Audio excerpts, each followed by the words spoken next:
اس میں جو عظمہ خان صاحبہ ہیں جنہوں نے آج سے تقریباً 2 ہفتے پہلے اس وقت عمران خان صاحب کے ساتھ جا کے ملاقات کی تھی، انہیں ملاقات کرنے کی اجازت دی گئی تھی جب کسی اور کو اجازت نہیں تھی، علیمہ خان صاحبہ کو، سہیل افریدی کو، کسی کو بھی ان سے ملنے کی اجازت نہیں تھی، اور تقریباً 3 سے 4 مہینے گزر چکے تھے۔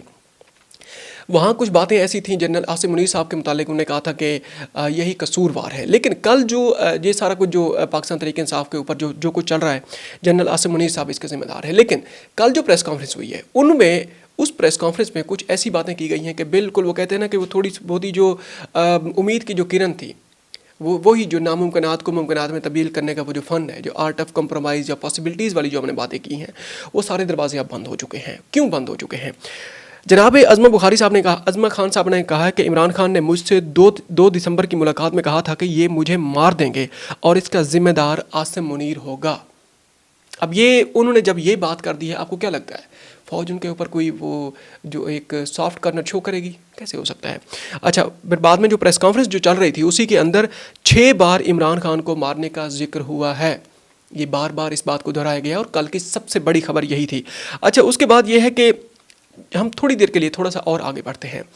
دوسری خبر یہ ہے کہ 2 دن پہلے تک جو علی امین گنڈا پور سامنے آ گئے تھے لاہور میں، اسلام آباد میں، انہوں نے جناب دھرنے میں شرکت کی ہے۔ اس کے بعد یہ ہے کہ انہوں نے مالک صاحب کے پروگرام میں بیٹھ کے کچھ ایسی باتیں کی ہیں محسن نقوی کے متعلق۔ انہوں نے کہا کہ سب سے زیادہ محسن نقوی نے یہاں پر تگ و دو کی ہے عمران خان کو رہائی دلانے میں، اور انہوں نے اس ضمر میں جنرل عاصم منیر صاحب کے ساتھ بھی بات کی ہے۔ لیکن اب جو کہانی کھل کے سامنے آ چکی ہے وہ ایک ایک کر کے ہم آپ کے سامنے رکھتے ہیں۔ اچھا، اس کے اوپر پہلے نا ایک تجزیہ رکھتے ہیں۔ حامد میر صاحب نے ایک تجزیہ سامنے رکھا ہے۔ حامد میر صاحب نے کہا کہ گنڈا پور نے یہ تو بتا دیا کہ محسن نقوی نے عمران خان کے رہائی کے لیے کوشش کی، یہ نہیں بتایا کہ وہ کوشش کامیاب کیوں نہیں ہوئی۔ کوشش کی گئی ہے، ٹھیک ہے، لیکن کوشش کامیاب کیوں نہیں ہوئی یہ نہیں بتایا۔ کوشش اس لیے ناکام ہوئی کہ عمران خان کو نواز شریف کی طرز کی ڈیل آفر کی گئی، لیکن عمران خان نے ڈیل مسترد کر دی اور کہا کہ میں نواز شریف نہیں بنوں گا۔ اور دوسرا، عمران خان گنڈا پور سے بدزن ہو چکے تھے، کیونکہ حامد میر صاحب کے بقول انہی کا ایک اور بھی علاقہ ہے، انہوں نے کہا کہ یہ گنڈا پور صاحب ڈبل گیم کھیل رہے تھے۔ پہلے جب باہر ہوتے تھے جیل کے باہر، وہاں جانے سے پہلے یہ جناب ان کے ساتھ ملے ہوئے ہوتے تھے نقوی صاحب، اور یا اسٹیبلشمنٹ کا جو بیانیہ ہے اس کے ساتھ ان کی ہاں میں ہاں ملاتے۔ وہاں جب جاتے تو ان کے عمران خان صاحب کے سامنے بیٹھ کے کہتے تھے کہ جیسے آپ کہیں گے ویسا ہوگا، حکم کریں آپ۔ تو اسی وجہ سے تو عمران خان صاحب بدزن ہو چکے تھے، بھائی یہ کسی کو اجازت نہیں مل رہی ملاقات کی، یہ اتوار کو بھی آ جاتا ہے، یہ جمعے کو بھی آ جاتا ہے، یہ شام کو بھی آ جاتا ہے، یہ صبح بھی آ جاتا ہے، تو ایسا کیا ہے اس کے پاس؟ تو اس وجہ سے عمران خان صاحب نے ان کی سی ایم شپ سے ہی انہیں ہٹا دیا ہے۔ تھوڑا سا اور آگے بڑھتے ہیں۔ اسی میں ہی کل ایسا لگ رہا ہے کہ کل پاکستان تحریک انصاف کے اندر کوئی بہت بڑی لڑائی ہوئی ہے۔ جو کچھ صحافی حلقے ایسے ہیں، انہوں نے صحافتی حلقوں نے کچھ انکشافات کیے ہیں، جس میں عمر دراز گوندل صاحب ہیں، ڈھکے چھپے الفاظ میں انہوں نے مبینہ طور پر انہیں بھی اس لفظ کا استعمال کیا۔ انہوں نے کہا ہے کہ کل KPK ہاؤس میں سہیل افریدی اور علی امین گنڈا پور صاحب کی کوئی تو میں ہوئی ہے، اس کے کچھ ثبوت بھی سامنے آ چکے ہیں۔ سلمان اکرم راجہ صاحب جناب سامنے آئے، انہوں نے کہا کہ علی امین گنڈا پور نے جو بیان دیا اس پر کارروائی ہوگی محسن نقوی کے متعلق۔ اچھا، سب کو اپنی زبان قابو میں رکھنی چاہیے۔ سہیل افریدی نے کہا کہ ایسا نہیں ہو سکتا، ہر کوئی اپنا بیانیہ بنا لے۔ بالکل وہ جو پہلے بات کی گئی ہے KPK ہاؤس میں جو کچھ کہا گیا ہے، اس میں اس کے ثبوت بھی سامنے آ چکے ہیں کہ بالکل ایسے ہے، اس میں کوئی شک نہیں ہے کہ کچھ نہ کچھ ایسا ہوا ہے۔ اچھا، تھوڑا سا اور آگے بڑھتے ہیں، ڈیل پہ بات کرتے ہیں۔ رانا ثناء اللہ صاحب نے جناب ایک بیان دیا ہے ٹی وی پہ بیٹھ کے، انہوں نے کہا ہے کہ عمران خان صاحب کو 2 مرتبہ سنجیدہ آفر کی گئی ہے ڈیل کی، لیکن وہ نہیں مانے، بلکہ وہ تو ایسی باتیں کرتے ہیں کہ دوسرا وہ ہم سے باتیں منوانا چاہتے ہیں جو کہ ہمارے لیے وہ ناقابل قبول ہے۔ اس کے اوپر بات ٹو دی پوائنٹ، انہوں نے کہا کہ بات ٹو دی پوائنٹ ہونی چاہیے، یہ کہ وہ مطلب عمران خان کسی ڈیل پر آمادہ نہیں ہے۔ بڑی سیدھی بات ہے کہ ایسے ہی بندہ گھما پھرا کے ادھر ادھر کی بات کرے۔ 2 بار بڑی سنجیدہ کوشش کی، کیونکہ وہ ڈیل نہیں کرنا چاہتا، بلکہ وہ تو اپنی شرائط بتاتا ہے، اور وہ جو موجودہ حکومت پوری نہیں کر سکتی۔ اچھا، اس کے اوپر جو اہم تجزیہ ہے، مین خبر تو وہ ہے، اس کے اوپر ہم نے تجزیہ ایک سامنے رکھا ہے۔ رؤف کلاسرا صاحب جو کسی تعارف کے محتاج نہیں ہیں، سینئر جرنلسٹ ہیں، انہوں نے جناب ایک اس کے اوپر وہ رکھا ہے، اپنا تجزیہ انہوں نے پیش کیا۔ انہوں نے کہا کہ آپ لوگ رانا ثناء اللہ کی سیاسی چالاکیوں کو نہیں سمجھ سکیں گے۔ وہ چاہتے ہیں کہ عمران خان کے حامیوں کو مسلسل یہ لگے کہ ان کا بہادر کپتان ڈٹ کے کھڑا ہے، لہٰذا وہ جیل میں ہی بقایا زندگی گزارنے کا ارادہ رکھتے ہیں۔ اب یہ دیکھیں، اب یہ بیسیکلی وہ گڈ کاپ اور بیڈ کاپ کھیلنے والی بات ہے۔ ایک سائڈ پہ یہ کہا جاتا ہے، دوسری سائڈ پہ یہ کہا جاتا ہے۔ اور جو تجزیہ رؤف کلاسرا صاحب نے آپ کے سامنے رکھا ہے، ہمارے سامنے رکھا ہے، وہ بالکل حقیقت کے قریب لگ رہا ہے۔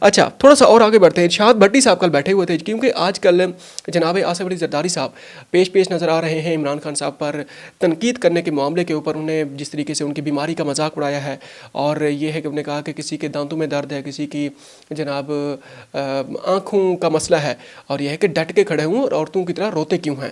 اب یہ موصوف یہ جو باتیں کر رہے ہیں انہی کا اپنا ٹریک ریکارڈ ہم آپ کے سامنے رکھتے ہیں۔ ارشاد بھٹی صاحب کو آپ جانتے تو ہو نا، پھر وہ تیاری کر کے آتے ہیں، نوٹس سامنے رکھتے ہیں۔ ارشاد بھٹی نے دوران جیل زرداری کی بیماریوں کو گنتے ہوئے کہا، جس کا دماغ چھوٹا ہو گیا تھا، جس کے پلیٹلیٹس کم ہو گئے تھے، جس کو ڈپریشن کا مرض تھا، بولنے کی بیماری تھی، بھولنے کی بیماری تھی، گھٹنوں کا درد تھا، جس کے دل میں 3 سٹنٹس تھے، ریڑھ کی ہڈی کا مسئلہ تھا، اور جو ویل چیئر کے بغیر ہل نہیں سکتا تھا، ایسا خطرناک بیماریوں والا شخص جیسے ہی جیل سے نکلا، اور وہ جیسے ہی جیل سے نکلا اسے ویسے ہی صدر بنا دیا گیا، اور فوراً وہ صحت مند ہو گیا۔ اس میں کوئی دوسری رائے نہیں ہے۔ ایک خبر اس میں سے یہ ہے کہ یہ جو دماغ سکڑنے والی بات ہے، 2019 میں دماغ سکڑ جانے سے مراد یہ ہے کہ وہ ایک ذہنی مریض ہے۔ اب وہ نارمل انسان نہیں ہے۔ اسی ذہن سکڑ جانے کے معاملے کو سامنے رکھ کے 2019 میں ان کی بیل ہوئی تھی، اور وہ جو رپورٹ بنائی گئی تھی پیمز کے ڈاکٹرز نے وہ بنائی تھی، رپورٹ اس کی بنائی تھی، اور اسی رپورٹ کی بیسس پہ ذہن سکڑ رہا ہے۔ عدالت نے انہیں جناب والا رہائی دے رہی تھی، انہیں وہ دے دیا تھا جناب، انہیں ضمانت انہیں دے دی تھی۔ اچھا نواز شریف صاحب کی ہم بات کر لیتے ہیں۔ نواز شریف صاحب کے متعلق بھی بڑا آج کل کافی زیادہ خبریں چل رہی ہیں، باتیں چل رہی ہیں کہ جناب انہوں نے ڈٹ کے وہ کھڑے تھے اور ان کی بیماری کا مذاق اڑایا گیا تھا، یہ وہ بلا بلا۔ لیکن تھوڑی سی ایک اور حقیقت ہم آپ کے سامنے رکھتے ہیں، ٹی وی کی حقیقت ہے، ساری دنیا نے جس کو دیکھا ہے۔ جناب فیصل وابڈا صاحب نے، جو اس وقت پاکستان تحریک انصاف کا حصہ تھے، جو کہتے بھی ہیں کہ اس وقت میری حکومت میں نواز شریف صاحب کے لیے میرے گھر میں بیٹھ کے پلیٹلیٹس کی رپورٹ بنائی گئی ہے۔ مطلب انہوں نے کہا کہ ہم نے خود پلیٹلیٹس کی رپورٹ بنائی ہے، اسی رپورٹ کی بنیاد پہ جناب یہ باہر گئے، اور 4 ہفتے کا کہہ کر گئے تھے، اور اس کے بعد یہ ہے کہ وہ واپس ہی نہیں آئے تھے، اس وقت تک واپس نہیں آئے تھے۔ اپنی انہوں نے غلط بیانی بیسیکلی انہوں نے کی تھی۔ اب یہ بتائیں، گھر کے اندر رپورٹ بنائی گئی ہے، انہوں نے تو کچھ اور بھی استعمال کیا گیا کہ کسی جانور کا خون استعمال کر کے جناب اس طرح بنایا گیا تھا، خیر اس کے اوپر ہم کوئی بات نہیں کرنا چاہتے۔ اب یہ ہے کہ جناب مریم نواز صاحبہ نے جس طریقے سے باتیں کی ہیں گجرات یونیورسٹی میں جا کے، اور انہوں نے جا کے وہ جو سکرین پہ عمران خان صاحب کے بیانات بھی چلائے، لوگوں کے سامنے جو اسٹوڈنٹ بیٹھے ہوئے تھے، انہوں نے عمران خان زندہ باد کے نعرے بھی لگائے، قیدی نمبر 804 کے انہوں نے نعرے بھی لگائے، قیدی نمبر 804 کے۔ اور یہ ہے کہ اس کے بعد ہوا یہ ہے کہ اب کس طریقے سے آپ کہہ سکتے ہیں کہ یہ جو ثبوت ہیں، آپ چلیں ٹھیک ہے جھوٹ ہے تو آپ جناب لگائیں، آپ پی کا ایکٹ کے تحت جناب فیصل وابڈا کے خلاف کارروائی کریں۔ اچھا پی کا ایکٹ کے تحت آپ جناب ارشاد بھٹی صاحب کے خلاف آپ کارروائی کریں، یہ کیسے ہو سکتا ہے؟ اب اس کے بعد یہ ہے کہ اب یہ جو مریم نواز صاحبہ نے ٹی وی کے اوپر وہ جو شو کیا ہے عمران خان صاحب کی جو تقاریر ہیں، اب انہوں نے پہلے یہ کہتے تھے کہ جناب جو بیماریوں والا معاملہ ہے اس کو سیاست کی نظر نہ کیا جائے، اس کے اوپر سیاست نہ کی جائے۔ تو اب کیا سمجھتے ہیں گجرات یونیورسٹی میں مریم نواز صاحبہ نے یہ جو ٹی وی کے اوپر وہ جو چلوائے تھے، بیانات چلوائے تھے، آپ نہیں سمجھتے کہ یہ بیماریوں کو سیاست کی نظر کرنے والی بات ہے؟ ایک اور خبر شامل کرتے ہیں۔ 14 سابق کپتانوں نے پاکستان کی حکومت کو ایک خط لکھا ہے عمران خان صاحب کی صحت کو لے کر۔ انہوں نے کہا ہے کہ ہماری جو خدشات ہیں عمران خان صاحب کی صحت کے متعلق، ان کے بارے میں ان کی صحت کو، ان کے علاج کو یقینی بنایا جائے۔ اچھا اس میں حیران کن بات یہ ہے کہ ایک بھی پاکستانی اس میں شامل نہیں ہے، حالانکہ اس کے اندر انڈین بھی اس کے اندر کپتان شامل ہے، سنیل گواسکر، باقی سارے اچھا کپل دیو شامل ہے، سنیل گواسکر اس میں شامل ہیں، باقی آسٹریلین ہیں، انگلینڈ کے ہیں، اکثریت جو ہے نا آسٹریلین اور انگلینڈ کے ہیں، اور اس کے بعد انڈینز کا نمبر آتا ہے۔ اب تک کے لیے اتنا ہی، ملتے ہیں ایک اور ولاگ میں۔ اپنا خیال رکھے گا، اور ہو سکے تو ہمارے چینل کا بھی خیال رکھے گا۔ اگر آپ نے ابھی تک اس کو سبسکرائب نہیں کیا تو کائنڈلی اس کو سبسکرائب کر لیں۔